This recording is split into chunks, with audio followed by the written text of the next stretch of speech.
I'm interested in military history. And I drifted over an Allied military government while studying Italy and the North African campaign. They all roll together. And it's an interesting thing that war is fighting, but there's also a political side to it. And this is the political side to the North Africa, Sicily, Italy thing, although I just call it Sicily and Italy here. The U.S. Army had a lot to do with civil affairs along the way. So did you British guys, but I'm just talking American. Civil War is the Union Army moves south, even though they're fellow Americans, they got to take care of civil affairs, Reconstruction after the Civil War, the Indian War, Spanish American Wars, the Philippine insurrection, Panama are taken over, Puerto Rico. So they've had a lot of experience with civil affairs, except nobody wrote it down. Corporate knowledge is lost along the way, unfortunately. At the end of World War II, we got an army occupation on the Rhine. And in 1919, Colonel Ivan L. Hunt, head of American Expeditionary Force, Civil Affairs, writes what's called the Hunt Report. It's on the U.S. Army in Germany and lessons learned. Now, in 1940, you Brits are already in the war, so are the French and that. We're sitting on the sideline, but apparently the Army is looking ahead. And in 1940, they write the Manual of Military Government and Civil Affairs, Field Manual 27.5, covering economic, social, and cultural and political subjects that the military should be aware of while fighting a war. January 1942, we're now in the war for roughly a month. U.S. Army Provost Marshal established a School of Military Government in Washington, D.C. It's a 6-month course, and they're already looking ahead. Hey, we're on the defensive. We're being pushed back. And they're doing a course together for an offensive. We're capturing enemy territory, and we need to set up a civilian government in back of our troops. So they're setting this up in January 42. Now, we're in the Mediterranean. The British Eighth Army's over in Egypt, slowly pushing the Afrika Korps back. The Americans and the Brits will land in Operation Torch in Morocco and Algeria and push on to Tunisia. Now, this area is controlled by Vichy France. We are not at war with Vichy France. We're at war with Germany. We're at war with Japan. We're at war with Italy. We're at war with Romania. We're not at war with the Vichy French. They're the good guys. They're our pals. They're our friends. They're going to welcome us with open arms. Anyway, back to the Allied military government. Their priorities with the rear area is to make the civilians are fed, that they're kept healthy, that they're housed, so that they will resume commerce. What they want to do is make sure they aren't upset. They go to guerrilla warfare. They want them to be supporting our war effort. Remember the song, World War II, Working for the Yankee Dollar. In the Civil War, if you look at Nashville and Chattanooga, once the Union Army takes that, they become supply bases for the Union Army. Well, these are all Confederates there. Aha, they're being paid with the Yankee dollar. The dollar is winning over their, what do you want to say, support for the Confederate cause. So we're going to do the same thing. Operation Torch, November 8th, 42. We're landing with the Brits, French Morocco, French Algeria, and French Tunisia. Now, it's Vichy France. They are good guys. We all know Vichy France is good guys. We've had you Brits think otherwise. But anyway, us Americans have had an ambassador there with them, Admiral Leahy. We all know when the Americans land in the area, the French are going to welcome us, kiss us on the cheek, give us champagne to drink, and we're not going to have to worry about civilian functions because the French will continue to do it. Otherwise, no need for Allied control. And we'll just use the French postal system and everything will be okie dokie. As you know, it ain't okie dokie. We wind up fighting our way ashore, and there's fighting for almost a week between us and the French. The Brits and the French, too. However, we luck out. Admiral Francis Darlan is in Africa at that time. He's come to see his son who's sick. Darlan is #2 man in the Vichy France, and he works a deal with Eisenhower to lay down their arms for an armistice. And in the background, Churchill and FDR clap their hands. This is a great deal until the British civilian population and the American civilian population hear about it, and there's an uproar. They all know this guy's a piece of you know what. And with that, immediately, Churchill and FDR back off, dump it all on Eisenhower, who's almost kicked out of generalship. They fortunate Darlan's assassinated, and they turn to Girard, General Henry Girard. How you pronounce? I flunked French. They passed me to get rid of me. He wants to take over Eisenhower's job. This don't set well with them. So they finally turn around and accept Charles de Gaulle. As you know, FDR hates him, and Churchill's willing to work with him. He famously says, the only thing worse than having an ally is not having an ally.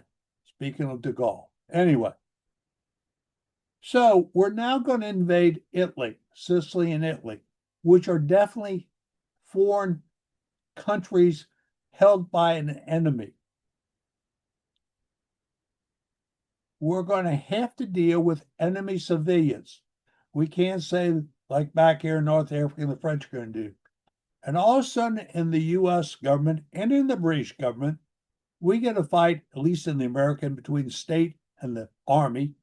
I forget what it is in the British side, but you got the same fight going on over who's going to take care of the civilian population.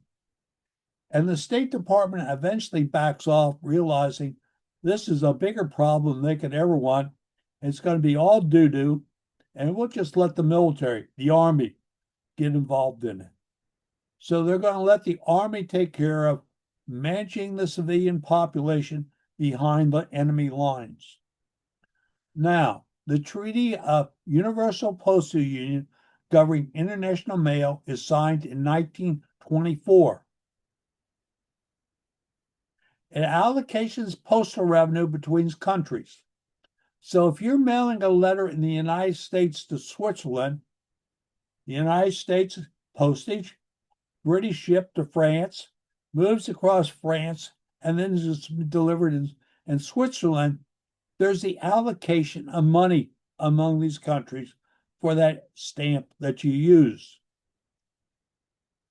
You can only use stamps in the country that they are issued by. You cannot use a U.S. postage stamp in Canada, and you can't use a Canadian stamp in the United States. Don't work that way. You can only use a stamp in the country where it is. That recognizes that that country is a legitimate country and it is legitimately in place. July 43, we're going to do Operation Husky, invasion of Sicily. It's part of Italy that we are at war with. Wait a minute. What are we going to do? One of the things we got to do is reestablish communications. We got to feed the people. We got to shelter them, medical service, communications, which I just said, and restore the economy because we need these guys in the back, the welders and everything like that, to help our things go on, offload the ships in the port, maintain the roads, and do all kind of medieval jobs that we need to get done to make sure the army can continue to fight. Now, communications, mail, telegram, and phone of the day. We're going to be concerned with mail. Now, if we use Italian stamps in Sicily, the revenue must go to Rome. That's where Mussolini's sitting. That means we recognize Mussolini's Italian government as a legitimate government. Wait a minute, we're at war with them. No, no, no. Okay, we're going to use United States Postage Office stamps. Whoa, we can only use them in a country that belongs to the United States. The Sicilians most probably would have liked this. But this would have been major propaganda for Hitler to use that, hey, the United States is going to come in and take over Germany. No. So what are we going to do? We come up with AMG stamps, Allied Military Government. They're joint issued between the United States and the United Kingdoms. This is late in planning for the landing of Husky. I mean, this is last minute stuff going on. So they're going to do AMG stamps as they come up. The occupier, the Brits and the Americans, will supply them. The occupied, the Sicilians, will use them. So they write back to the United States Bureau of Printing and Engraving, or is it engraving and printing? Can never keep it right. And tell them about the need for stamps, AMG stamps. Here's the preliminary order that comes in. Here's another letter confirming it. Hey, you guys, we're going to proceed with it. We're going to do it. Yeah, we'll get them ready for you. Don't worry about it. We're going to ignore the currency that they're also doing at this time. Here are the stamps types that they're going to do and the value. This changes after a while. And I'm going to call them cents. That is the Italian word. 1, 2, 5, 10, 30, 50, and 60 cents. But they add more to them as the time goes on. This is the first design they come up with. These are some of the other designs they start coming up as they do a more closely finished product. And this is basically the final design they come up with. They change things, but this is basically it. Here's the amounts they come up with.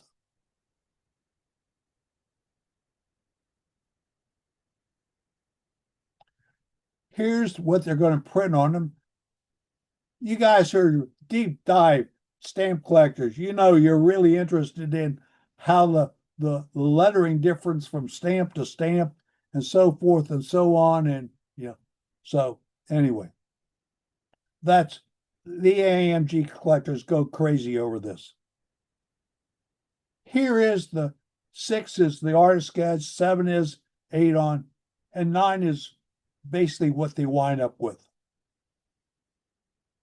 So I'll let you look at that for a sec.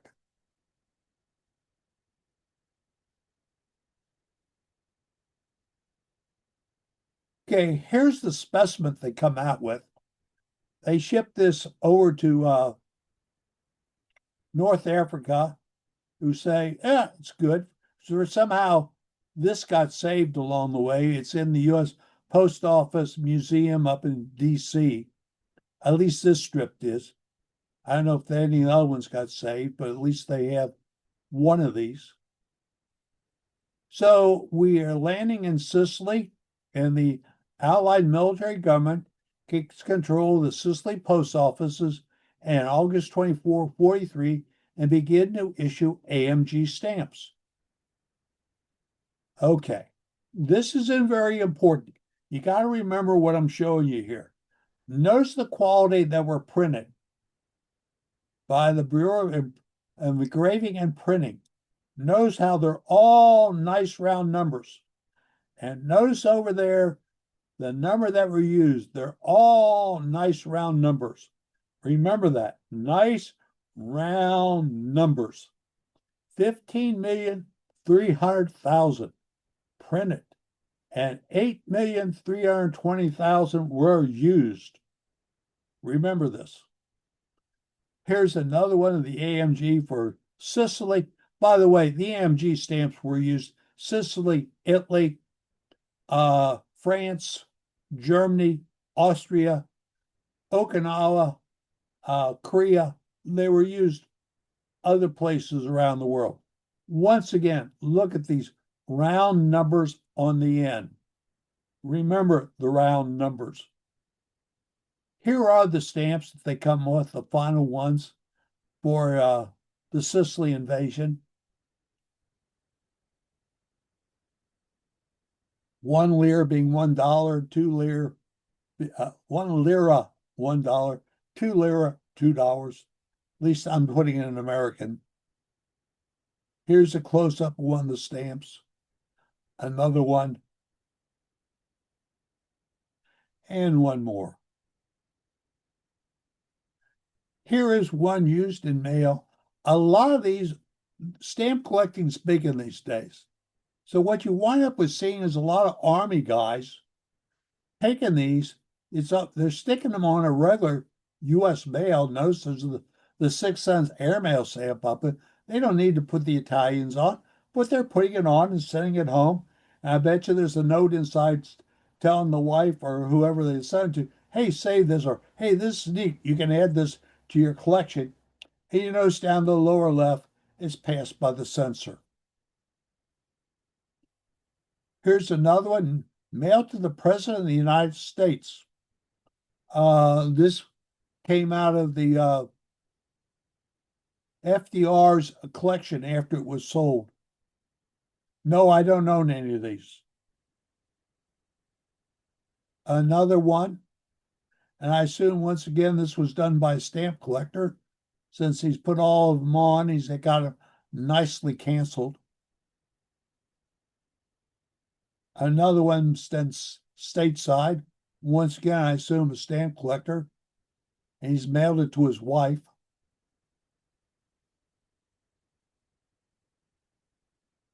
This one, I assume, was a legitimate piece of mail. Okay. They ran into a problem in Sicily. Sicily was a feudal system when we got there. So in there, if you were sending a letter to somebody in your family who was above you, you did not put a postage stamp on because you expected the person who was higher in the social order to pay. This drove the American military wild, and they came up with this T thing. So they would accept the letter in the mail, but the T meant that money and stamps were owed. So when they delivered it to whoever was delivered to, they have the stamps on them, and they would collect the money and then cancel it the mailman with the T. Okay? So these are postage due letters. One other problem they ran into, they took a lot of prisoners. Some of the prisoners are from Sicily. Some are from Italy, which we have not invaded yet. And underneath the Geneva Convention, we're supposed to be sending mail back to their families.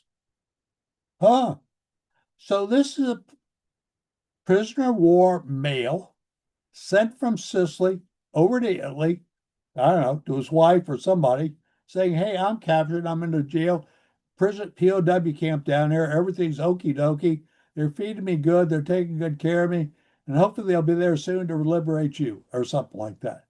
But this is, and I'm not sure they had actually thought about this, having to deal with this situation. September 30th, 1944, they returned the Sicily post office to Italian control. We're getting you ready. We're going into Italy. We go into Italy with the British 8th Army crossing from Sicily into the Toe, and the American 5th Army doing Operation Avalanche coming ashore at Salerno. Now, we got stamps together, bringing those Italian AMG stamps to Italy to do our thing that we did in Sicily. However, we get a problem. Italy surrenders on September the 8th, 1943. And on October the 13th, Italy declares war on Germany. Who declares this war? Well, King Emmanuel and his prime minister have run south down to where we are, the Allies, but Mussolini's still back in Rome. And here's our problem. The legitimate government, as far as everybody concerned, controls the capital. That's Mussolini. The king, I know he's king of Italy. He isn't in Rome. His prime minister isn't in Rome. Look, what are we going to do? They're co-belligerents now with us. We can't use AMG stamps. We got a problem. You can't think of this stuff when you're doing this. Anyway, here we go. King Victor Emmanuel and his Pietro Bangello, I can't pronounce stuff. They're down south with the Allies. It's Clark and Wilson, I think, is the British general, I believe, at this time. Barre, see it over on the right, up on the heel of the boot, is where the king will wind up as we're pushing north. We've got Naples, but we're stuck at this area on the line. They will eventually do the run around to Anzio. And as Churchill will famously say, instead of landing a tiger, we landed a whale, and they didn't move. Okay, as I said, they're co-belligerents, so we can't use AMG stamps. But we can't use Italian stamps, because if we use Italian stamps, we're saying Mussolini's a good guy. And we got to give our money to Mussolini. And he ain't a good guy. So we don't give our money to Mussolini. So what are we going to do? Aha. They move up to Naples, and the Italian government sort of relocates. They're still down at Barre. And they're grappling with this problem. And, okay, back to Naples. They're restoring service here. The guy who's in charge, the military government there, is Colonel Hume. He'll later become Brigadier General. U.S. Military Corps. He's a doctor. Makes sense. Doctor in charge, because our big problem that we're worried about is disease in Naples. The Germans in retreating have destroyed the sewer system, the water system, medical system, and there is a movie from way back when that shows the American army coming in and lining up all the Italians and dousing them in DDT, which is what they did. But as they say, we didn't have all these diseases break out. You may have set them up for cancer later, but at the present moment, we're good. We don't have disease breaking out all over the place. Hume is the guy that does this. Colonel Hume. We'll talk about him later. So they do going to overprint Italian stamps. Government Military Italio. Here's the mock-up of what they do. And here's what they come up with. Notice they're using Italian stamps, but they're putting this over top of it. So we don't have to send the money to Mussolini in Rome. We can keep the money ourselves. And we can give it to the king. But this is sort of a long way around it.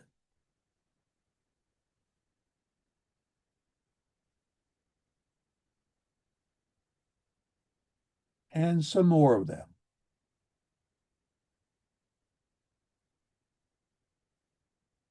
Okay. The king and his government doesn't like this. So they're going to come up with their own stamp. There's two designs they come up with. The prime minister's signature and the wolf feeding Ramos and Remus. Remember, the guys who found Rome are Ramos and Remus. They're orphans, and they were kept alive by the wolf, allowing them to suck on their tits. Okay. There's the one on the left with the prime minister's signature. That doesn't fly. The one on the right is the stamp that the Italians wind up using. This is the co-belligerent.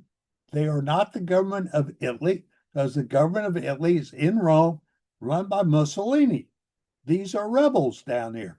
As far as the rest of the world is concerned, the co-belligerent government is rebels, not legitimate. There's another one of it. There is the final form. Some more of them. Here's one in use. Military censor. It's been passed, sent on to London. Here's some more. Okay. They designed it. They printed in Naples. Now they move up to Rome. And when they capture Rome, they're no longer rebels. They control the capital. And Mussolini and his fascists are now the rebels because they don't control Rome. Politics mix all through this. By the way, one of the things that General Clark is knocked about very hard is that when he gets up to Rome, instead of chasing the Germans, he diverts his military column over to take Rome instead of going after the Germans retreating. He is very heavily criticized for this. I think he had to take Rome. He had to take the seat of power. There's too many fringe groups fighting to be in charge at this time. We don't want the communists to declare themselves now the government of Italy. We don't want this group or that group to declare themselves government. We want the king up there because he's a co-belligerent. I think this is the reason why Clark diverts his American troops to take Rome and then head north so that he can control who's going to walk in and declare themselves now the government of Italy. Co-belligerent get there in July. He took Rome on June 6th. Takes them roughly a month to move up into Rome, the government does. It's the end of the AMG stamps. They're now the legitimate government of Italy, and now they can use Italian stamps. Mussolini and his guys, if they use Italian stamps, they're recognizing King Emmanuel and the guys in Rome as the legitimate government of Italy, and they got to send the money to them. Italy becomes a republic on June 2nd, 1946, and the king's gone. I just thought I'd stick that in. Back to that. Now, when these stamps came out, there is a lot of stuff going on, and certain people were overprinting these stamps with Republic on them. There's already a bitter fight going on within the Italian political scene that the Allies have to sit on as they're fighting the war back in Rome. Brigadier General Hume now is sitting on and trying to control. He's also got the problem he's sitting on and trying to control is we have armed all these guerrilla outfits, and now we got armed banditos running around. How do we get the guns away from them? I'll try and remember to tell that story later on. But there is, and we got other people overprinting them. This is the Red Cross, and you're paying 10 extra, and the 10 is supposed to be going to the Red Cross. Now, when Sardinia surrendered on September the 14th, AMG never moved over there. We just left them alone as Italian, even though we set up air bases and that there. They used the Italian system, everything, but they weren't allowed to mail anything off the island until a year later. It was internal mail only. Now, in 45, this is where, remember those numbers I mentioned about? Somebody in the book, Bureau of Printing goes, wait a minute, those stamps are money. We have no accounting for how many stamps we printed, how many we shipped over, how many got used, and where the money went to. We got a problem, good people. And they got to go back and start creating a paper trail of how many stamps were printed, how many stamps were used, how many stamps were destroyed, so forth and so on. You understand what I'm saying? This is all after the fact. Over a year after they've been using these things, somebody says, we're supposed to have been accounting for all the pennies and nickels and dimes that came in. Do you have an accounting for this? No. We better get something together because Congress is going to investigate us for this. Remember poor General Hume in this. As they move north through Italy and everything, they get up into the southeast corner of Italy, and the area is claimed by Italy and Yugoslavia. And I'm going to murder this Vencia Gilia. You pronounce it the way you want to pronounce it. There it is, the red area up there. Both Italy and Yugoslavia claim it. The Yugoslavian troops get into Trieste first. The 2nd New Zealand Division gets in on April the 31st, 2 days later. There's little minor clashes with this.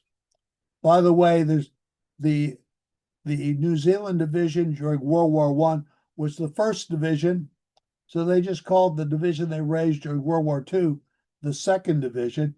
They raise a 3rd Division that does a little fighting in the South Pacific and then gets demobilized.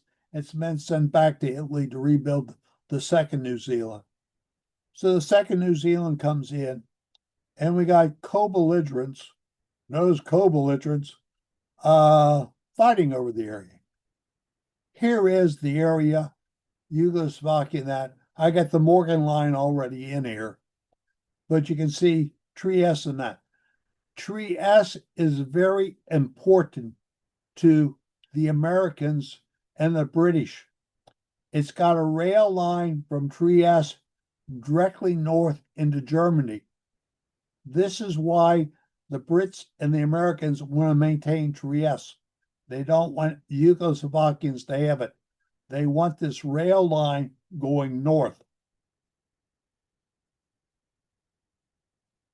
Okay. U.S. wants it all returned. Tito says no, and he brings in armed troops, and there's gunfire. Lieutenant General William D. Morgan, the British Army, and Tito meet, and they draw that Morgan line ceasefire on June 9, 1945. And there's the ceasefire line they draw. Now, there will be fighting going on back and forth over the next 10 years. Somewhere around the year 2000, the Department of Defense, or now the War Department, recognizes that there was fighting going on, and the unit that's there was given a battle streamer, and the soldiers that were there that engaged in fighting get a combat infantry badge, and they're declared veterans. And they're welcomed with open arms by the veterans of foreign wars. Anyway, Paris Peace Treaty of 47 divides the area between Italy and Yugoslavia, but not Trieste. Now, between 1945, September 45, September 30, 47, 31 Italian stamps were issued, overprinted AMG VG, Allied Military Government VG. We recognize, here's the overprint. You guys that are into stamp collecting, here's your things. You got to get one of each type of these overprints to get in your collection. And some are printed upside down, some are printed sideways, but there's a view of one. There's another. Different holes, you know, all that sort of stuff. I'm not into this stuff, guys. Sorry. There's the run. This one's upside down, and this one's right side up. Some more. Oh, a double print.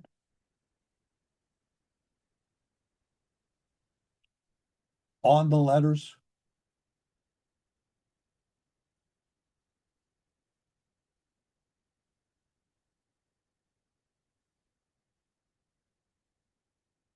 Assume this was a stamp collector. See, here we go again.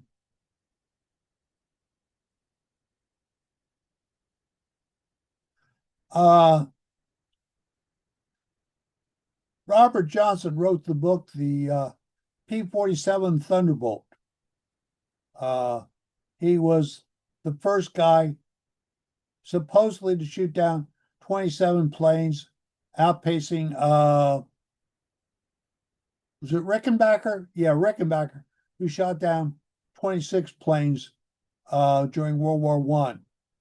So I assume this was one of those first day or something of the other things sold to raise money by somebody or the other. I have this. They were used on tax stamps. Some more tax stamps. Another tax stamp. This is an official document that you got to pay tax on, and it's being shown as it was stamped. So is this one. Here's your ID card stamped. Oh, take it back. This is to buy gasoline. I'm sorry, it's buy gasoline. Here's your ID card for your vehicle. Okay, they closed the post office on December 30, 47, and all mail service goes to Italy, and you don't have to have AMG, VG on your stamps any longer. You're good. But the Free Territory of Trieste is still sitting out on its own. The Yugoslavs and the Italians are still fighting over it. Here is the Free Territory of Trieste. Remember, the reason why we won it is the port with its railroad that runs north through Austria and up into Germany. We can't give that up because then we lose that southern supply line to Germany.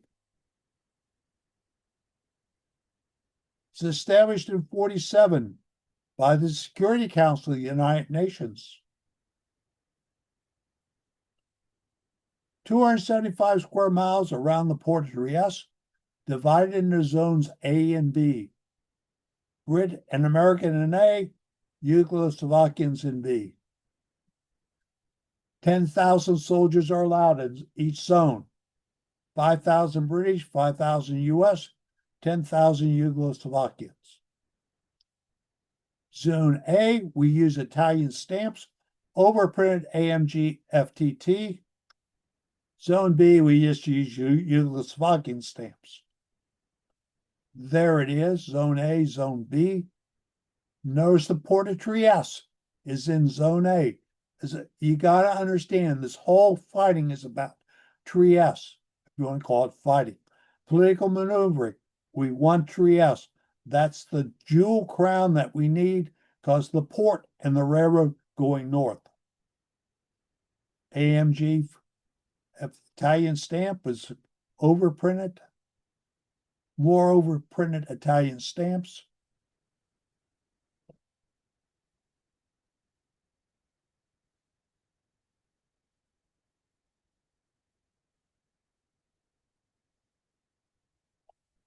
Used on a letter. A mix on this knows we got AMG VG and AMG FFT there.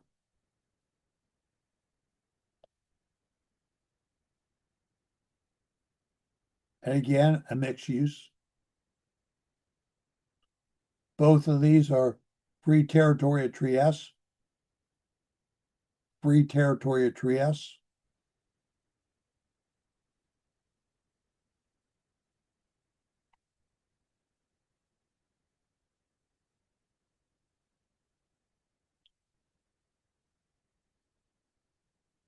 Okay, we're over into some tax stamps now.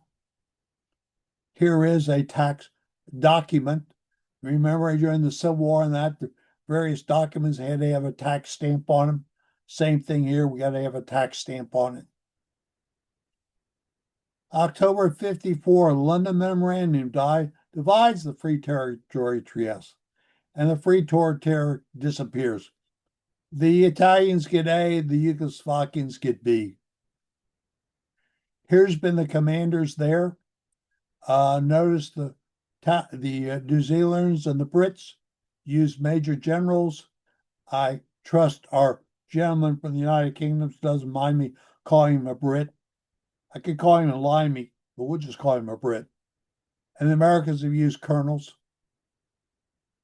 There was 200 different stamps with the AMG FTT overprint on them. But AMG in Italy, during its life, only issued 11 stamps, 2 of which were overprinted. This is the insignia, shoulder insignia worn by the U.S. troops. Sorry, I don't have the British. It's the 88th Division down there, the clover, the 2 8s together, and then the shield inside showing service in France during World War I. Trust. Trieste, United States troops. Trust. Neat. There's the Yugoslavian stamp for the area. Allied military government for haircuts. Aha. You can't charge more than 18 cents for a haircut and a shave. A shave is 7 cents. A haircut's, actually it's dollars, isn't it? Okay. And a hair wash. There it is, set out is what it is. And then the penalties for that. Okay. Those of you guys who get the American Philatelical magazine, I think it's January 2024. It's all on military mail. And there's this picture, and there's an article on Brigadier General Edgar E. Hume, U.S. Army Medical Corps. He was the highest decorated U.S. Medical Corps officer in World War II. Hey, he was governor of Rome. And anybody coming to Rome to see the Pope or the Italian government gave him a medal, right? Good way to suck up to it. He was a stamp collector. Okay. There is a moral line that each person draws within themselves between what's stealing and what's not stealing. This is my take on this. He is moving up through Italy. The stamps in the Italian post office that are pre-U.S. landing in Italy, that are fascist stamps, no longer have any value. I'm a stamp collector. I'll take them. Right? Liberation of enemy goods of no value. If I leave them there, Dick and Bob coming along is just going to destroy them, or Billy Bob's just going to take them. I might as well just take them and take them back. He winds up with a lot of AMG stamps. There is no documentation to show he took them. There's no documentation to show he paid for them. There is no documentation to show that he wasn't just giving them. He's just got these stamps. There is no documentation. None. Of course, by 49, this whole thing about the AMG stamps is percolating through Congress, and things are being asked and so forth and so on. Fortunately for everybody, he drops dead in 1950 and the Korean War breaks out, and the whole thing's forgotten. But I am torn with this whole thing because for every person, it's different. And I'm going to tell a story about myself. I worked for the National Guard. 40 some odd years ago, we cleaned out a warehouse. There were over 100 16mm films, World War II training films, the Crusade in Europe films, This Is Your Army films, and others. They're being thrown in the trash. I tried to get some of them, and I was told if I took them, I was stealing. They're throwing field manuals and training manuals in. They're throwing in U.S. intelligence reports. They're throwing in after action reports. Who's the thief here? The colonel in charge is throwing all this stuff into the trash and taking it out to the dump and burning it? Or the guy who wanted to take it and salvage it and save it for posterity? I don't know.